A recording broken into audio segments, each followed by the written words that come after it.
Create a capstone-like question and use a health data interactive table to answer your capstone-like question. By Jamie Brez, Anitra Galmore, Madeline Marlowe, and Mary Myers. Creating a capstone-like question. The PICO format is a formulated template that allows the researcher to develop an answerable, researchable question. The P looks at the patient and/or population. These are things such as age, gender, ethnicity, or an affected population. The I is the variable of interest or intervention.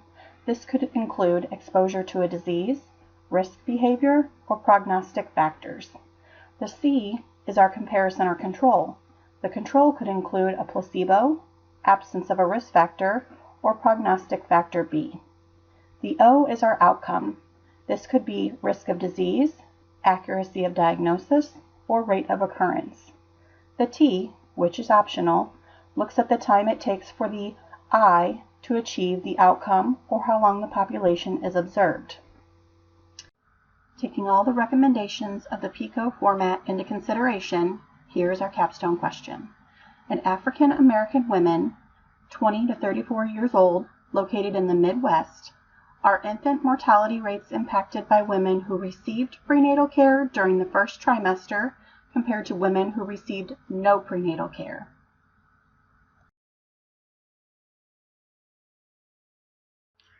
What are interactive health data sites? These sites are designed to make high-value data easily accessible to entrepreneurs, researchers, and policymakers. For our capstone-like question, we decided to go with the CDC Wonder site. This site offers wide-ranging online data for epidemiologic research. CDC Wonder offers an easy-to-use, menu-driven system that makes the information resources of the Centers for Disease Control and Prevention available to public health professionals and the public at large. The primary purpose of the CDC Wonder site is to promote information-driven decision-making by placing timely, useful facts in the hands of the public health practitioners and researchers. It also provides the general public with access to specific and detailed information from the CDC. You may be wondering, what do I need to know to use the CDC Wonder site? You will need to know the criteria of your dataset request. You will carefully select the information within your criteria in the dataset inquiry request form. You will query your numeric dataset. Look at it, interpret it. Does it answer your question? Have a backup plan in case your results yield suppressed results. The privacy policy defines the suppression threshold and the specific rules that set the circumstances for when suppression is applied. The privacy policies vary from dataset to dataset. For example, some datasets only suppress county-level data when the total population falls below a threshold value. Other datasets only suppress data for certain small demographic groups.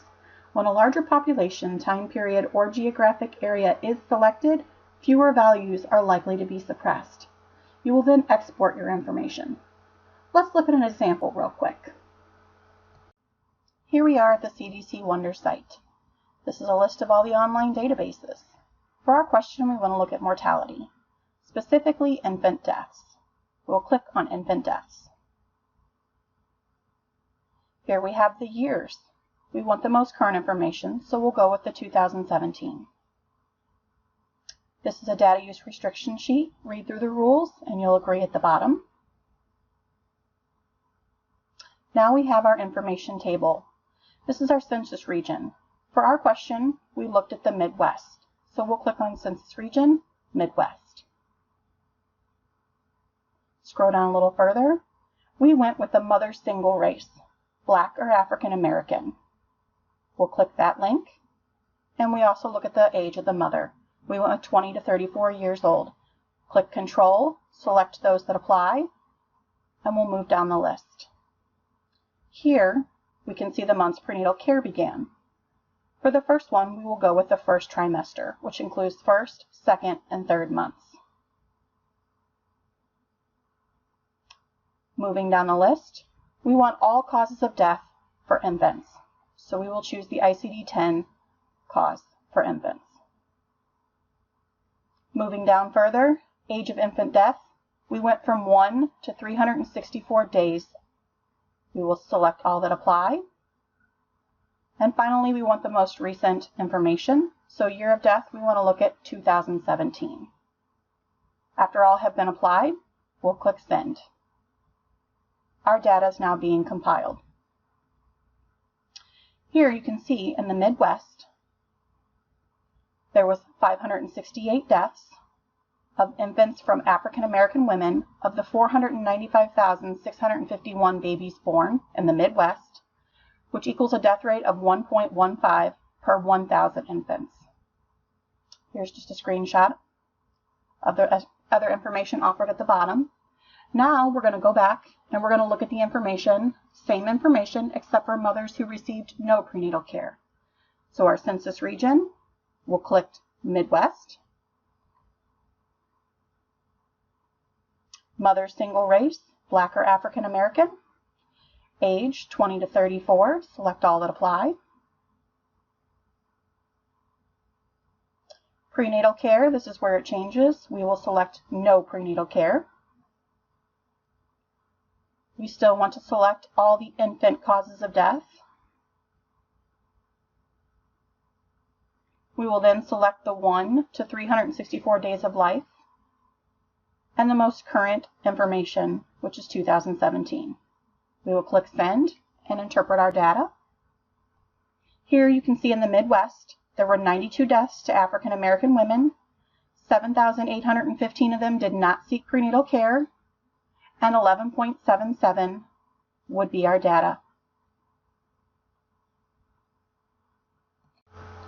Let's interpret these results. There were 495,651 infants born in 2017 to women in the Midwest reporting they received prenatal care beginning in the first trimester. This is women of all races. Of the 495,651 infants, 568 infants of women who reported their race of African American died before their first birthday.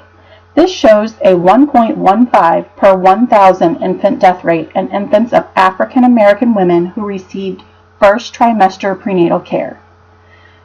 There were 7,815 infants born in 2017 to women in the Midwest who received no prenatal care throughout their pregnancy. This includes women of all races.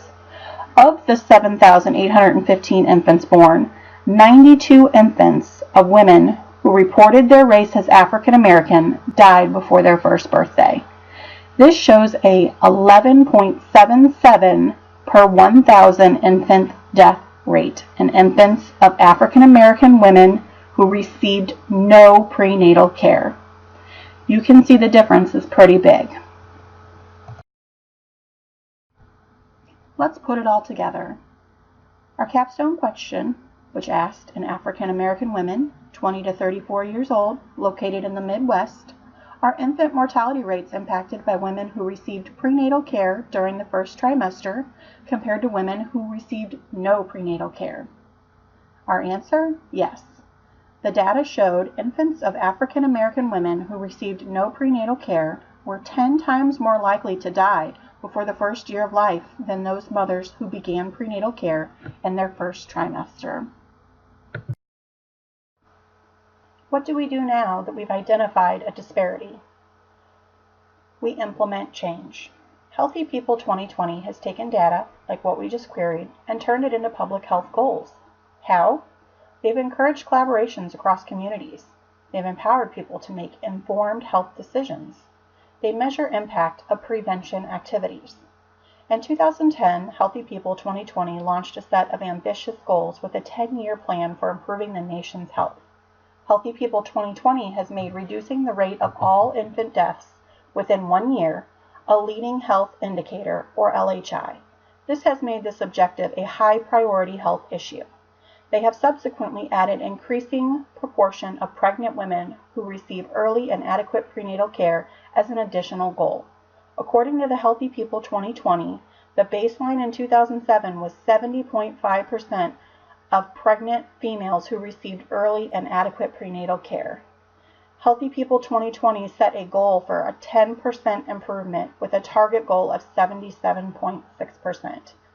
It's the ongoing collection of data, like the one we just saw, that helps us identify these areas of disparity and helps turn it into a nationwide initiative.